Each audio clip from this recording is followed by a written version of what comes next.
वालेकुम students. Last time class में आपको प्रोटोकॉर्डेट्स का रोल इन मेरीन इकोसिस्टम पढ़ाया गया था और उसके तमाम पॉइंट्स जो हैं वो आपको बताए गए थे, ठीक है। लेकिन वो हमने नोट से किया था और ये जो है ये हमारा बुक का जो मटेरियल है वहाँ पे भी प्रोटोकॉर्डेट इन मेरीन इकोसिस्टम लिखा हुआ है, तो दोनों को हमने मर्ज करके अटैम्प्ट करना है। तो सबसे पहले इसके अंदर इन्होंने ये बताया है कि प्रोटोकॉर्डेट्स जो होते हैं ये बिल्कुल छोटे साइज़ के होते हैं और इतने नुमायाँ नहीं होते, लेकिन ये बहुत ज़्यादा बुनियादी रोल प्ले करते हैं मेरीन इकोसिस्टम के अंदर। और इनका इम्पैक्ट हमें पता चलता है कि इनकी फीडिंग की तरीक़ेकार से, ठीक है। इनका जो बेसिक रोल है इकोसिस्टम पे वो इनकी फीडिंग स्ट्रेटजी की वजह से है, जिसकी वजह से ये समंदर में जो फूड वेब है उसको अफेक्ट करते हैं। इसके अलावा ये biogeochemical cycle of marine environment जो है इसको अफेक्ट करते हैं, ठीक है। अब हमने सेफेलोकॉर्डेट और यूरोकॉर्डेट दोनों का सेपरेट जो है रोल देखना है मेरीन इकोसिस्टम में, ठीक है। क्योंकि लास्ट टाइम हमने इनका अलहदा सिस्टम रोल नहीं देखा था, तो इसमें हमने इसका रोल देखना है, ठीक है। सबसे पहले उन्होंने बताया है कि tunicates are the most efficient filter feeder of the ocean, क्योंकि आपको पता है कि ट्यूनिकेट्स जो होते हैं वो एफिशिएंटली फ़िल्टर फीडिंग करते हैं और इनका जो रोल है वो हम इनके immense capacity to process water से निकाल सकते हैं, क्योंकि ये प्रोसेस करते हैं, फूड को प्रोसेस करके उसमें से फ़िल्टर फीडिंग करते हैं, तो इसी वजह से इनका बहुत ज़्यादा इंपॉर्टेंट रोल है। अब इसके पॉइंट्स देखते हैं जी। इसका फर्स्ट पॉइंट है water clarification and impact on plankton dynamics. सबसे पहले उन्होंने कहा है कि इसके जो हमारे पास ट्यूनिकेट्स के मेंबर हैं, जिसमें एसिडियन अगर हम देखें तो वो तो बिल्कुल अकेला होता है, लेकिन फिर भी वो एक दिन के अंदर भी काफ़ी ज़्यादा hundreds of litres of water जो है उसको फ़िल्टर करता है, उसको प्रोसेस करता है। उसके बाद इन्होंने बताया है कॉलोनियल एसिडियंस की बात की है, जिसके अंदर हमारे पास थेलिएशंस जैसे कि साल्प्स आ जाते हैं। ये पेलाजिक थेलिएशंस हैं। पेलाजिक थेलिएशंस का क्या मतलब है? इसका ये मतलब है जो समंदर में रहते हैं, ये डीप समंदर में रहने वाले पेलाजिक थेलिएशंस हैं। ये क्या करते हैं, आपको मैंने बताया था कि ये इस तरह बहुत सारी कॉलोनीज़ इकट्ठे होती हैं इनकी, उसके फॉर्म में ये रहते हैं, ठीक है। इकट्ठे ये रह रहे होते हैं और जब ये इकट्ठे रह रहे होते हैं तो ये इनकी तादाद ज़्यादा होती है, इसे कहते हैं ब्लूम्स, ठीक है। जब इनकी तादाद ज़्यादा होगी, पानी में इनकी ब्लूम्स होंगे, तो ये जब ज़्यादा तादाद में होंगे तो ये ज़्यादा से ज़्यादा पानी को अपने अंदर लेके जाएंगे और जब ज़्यादा पानी अपने अंदर लेके जाएंगे तो उस पानी को फ़िल्टर करेंगे, ठीक है, ताकि वो फीडिंग कर सकें। जब वो फ़िल्टर करेंगे तो पानी के अंदर पाए जाने वाले phytoplankton, harmful algal Bloom species वगैरह, बैक्टीरियल प्लैंक्टन वगैरह को फ़िल्टर करेंगे। अब ये फाइटोप्लैंक्टन और बैक्टीरियल प्लैंक्टन जो है दे में भी टॉक्सिक, ये जहरीले भी हो सकते हैं, इनको फ़िल्टर करेंगे। जहरीले इनके लिए तो नहीं होंगे, लेकिन दूसरे एनिमल्स के लिए जहरीले होंगे। इस तरीके से ये क्या करेंगे कि जो फाइटोप्लैंक्टन, चूँकि आपको पता है प्रोड्यूसर्स होते हैं, तो इन प्रोड्यूसर्स की पॉपुलेशन को, यानी कि फाइटोप्लैंक्टन की और बैक्टीरियोप्लैंक्टन की पॉपुलेशन को कंट्रोल करेंगे, इनको हद से बढ़ने नहीं देंगे।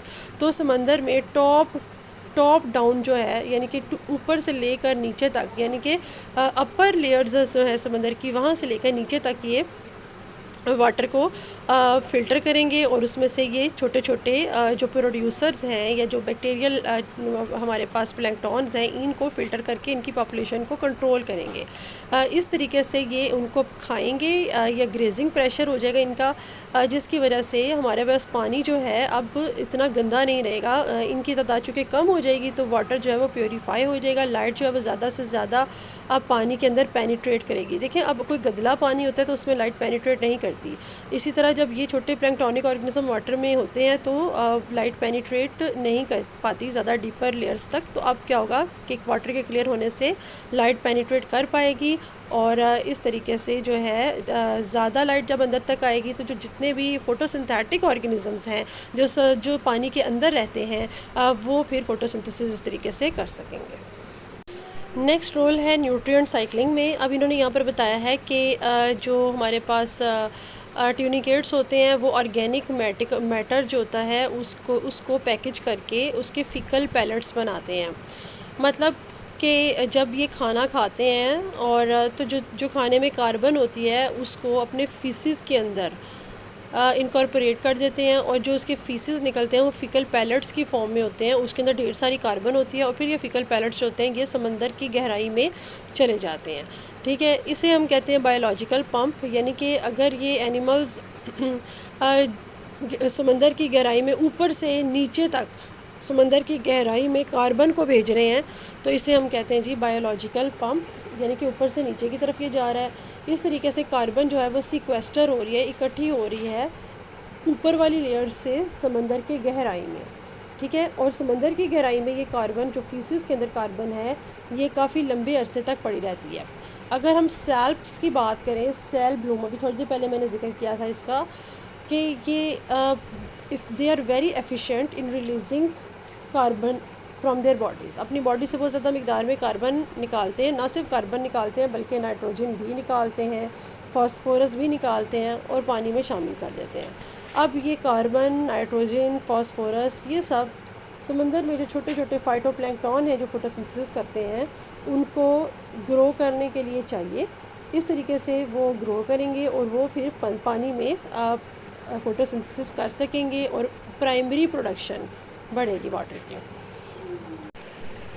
नेक्स्ट पॉइंट है B fouling and habitat provision. So यहाँ पर इन्होंने बी फाउलिंग का मतलब बताया है, bio fouling, sorry it's bio fouling. Bio fouling के बारे में बताया कि हमारे पास जो एसिडियंस होते हैं, ये क्या करते हैं कि ये हार्ड सबस्ट्रेट के ऊपर, आपको पता है कि ग्रो करते हैं क्योंकि ये ससाइल होते हैं। तो ये जगह के लिए, अपने ग्रो करने की जगह के लिए मुकाबला करते हैं, कोशिश करते हैं कि ये मुख्तलिफ़ जगहों पे ग्रो करते हैं। जैसे कि वो डॉग्स के ऊपर ग्रो कर जाते हैं और शिपर्स। डॉग्स का क्या मतलब है कि जहाँ पर जो जहाज़ होते हैं और बोट्स वगैरह होती हैं, जिनको उनकी जो पार्किंग एरिया होता है उसे कहते हैं डॉग्स, ठीक है, खड़ा करने की जगह। जैसे कि हमारी गाड़ियों का गैराज होता है, इसी तरह वहाँ पर डॉक्स, शिप्स वगैरह के खड़ा करने की जगह होती है, वहाँ पर उस जगह पे ग्रो कर जाते हैं ये। या फिर शिप हॉल्स। शिप हॉल का क्या मतलब होता है कि जो आपके पास शिप है, उसका जो कुछ पार्ट जो होता है वो नीचे समंदर के अंदर होता है, पानी के अंदर होता है, ठीक है। तो वो जो निचले वाला पार्ट होता है उसे शिप हॉल कहते हैं, वहाँ पर ये ग्रो कर जाते हैं।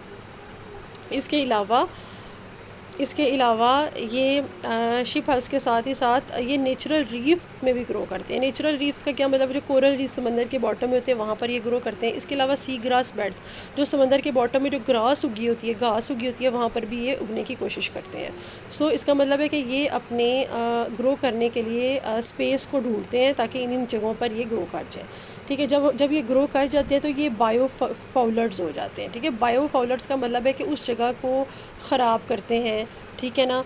और फिर ये क्या करेंगे कि जब उस जगह को ख़राब करेंगे तो फिर वहाँ पर दूसरे एनिमल्स ना सिर्फ ये ग्रो कर सकेंगे बल्कि ये दूसरे एनिमल्स के रहने की भी जगह बना देंगे। तो जो छोटे छोटे इनवर्टिब्रेट्स होते हैं वो भी इन तमाम जगहों पे, शिप हॉल्स वगैरह में, डॉक्स में, नेचुरल रीफ्स और सी ग्रास वगैरह के अंदर ग्रो कर सकते हैं।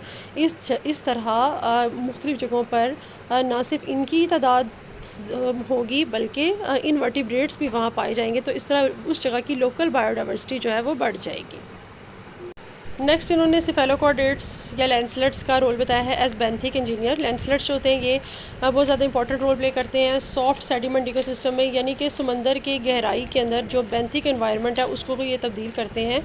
वहाँ पर जो सॉफ्ट सेडिमेंट्स हैं उनको चेंज करते हैं। सबसे पहले इनका रोल है बायो जियोकेमिकल इम्पैक्ट, इनका बताया है इन्होंने कि चूँकि आपने पढ़ा था कि ये शैलो वाटर के पास आपको मिलेंगे एक एज अ बरोअर्स। लैंडस्लाइड्स होते हैं वो क्या करते हैं, वहाँ पर बरो जब करते हैं ना तो मिट्टी की लेयर्स को मूव करते हैं, ठीक है। तो सैंड वगैरह मूव होती है, जब वो मूव होती है तो उसकी वजह से क्या होता है कि हवा की जो ऑक्सीजन है वो सैंड के अंदर मिक्स हो जाती है, ऑक्सीजनेट हो जाती है सैंड की ऊपर वाली लेयर्स, ठीक है। जिसकी वजह से जो ऊपर वाली लेयर्स होते हैं उसमें एनॉक्सिक कंडीशंस डेवलप नहीं हो पाती, यानी कि ऑक्सीजन की कमी नहीं हो पाती, ठीक है। एनॉक्सिक कंडीशन का मतलब है कि एनारोबिक या ऑक्सीजन की डेफिशिएंसी नहीं हो पाती अपर लेयर्स में, बल्कि ऑक्सीजन वहाँ उसके अपर लेयर्स में सॉइल की शामिल हो जाती है, जिसकी वजह से अपर लेयर की जो केमिकल कंपोजिशन है, रेडॉक्स केमिस्ट्री है, वो चेंज हो जाती है, उसमें ऑक्सीजन शामिल हो जाती है, ठीक है। इस तरीके से अब इसके अंदर सॉइल के अंदर और जो कि एरोबिक बैक्टीरिया आ जाएंगे और एरोबिक बैक्टीरिया जो होंगे वो उसी सॉइल के अंदर रिसाइकलिंग करवाएंगे, जो भी न्यूट्रिएंट्स होंगे उनकी ज़्यादा बेहतर डिकम्पोजिशन कराएंगे और फिर उसमें वो न्यूट्रिएंट्स शामिल हो जाएंगे। नेक्स्ट है trophic role. Trophic role landslides as a predator भी है और एज़ अ प्रे भी है। सबसे पहले हम ये देखते हैं कि जहाँ पर ये रहते हैं एज़ अ प्रीडेटर, हम इनका रोल अगर डिस्कस करें तो ये ख़ुद किसे खाते हैं, ये खाते हैं छोटे छोटे ऑर्गेनिक पार्टिकल्स को और माइक्रोब्स को, पानी से, ठीक है, और सेडिमेंट सरफेस से। अब जब इन एनिमल्स को, इन दोनों एनिमल्स को ये इन चीज़ों को खाते हैं तो इस तरह ये ग्रो करते हैं और इनकी तादाद बहुत ज़्यादा बढ़ जाती है, ठीक है। जबकि इन एज अ प्रे जो है, ये अगर हम देखें इनको कौन खाता है, तो इनको खाते हैं समंदर में गहराई में पाई जाने वाली मछलियाँ, जो हमारे पास फ़िशेस हैं और क्रैब्स वगैरह इसको खाते हैं, ठीक है। इस तरीके से चूँकि हमारे पास लैंडस्लाइड्स की तादाद काफ़ी ज़्यादा होती है तो मछलियाँ वगैरह भूखी नहीं मरती, मतलब उनको अच्छा खासा बायोमास मिकदार में, ज़्यादा मिकदार में खाना मिल जाता है, ठीक है। ये ट्रॉफिक रोल भी इनका है एज अ प्रेडेटर और एज अ प्रे।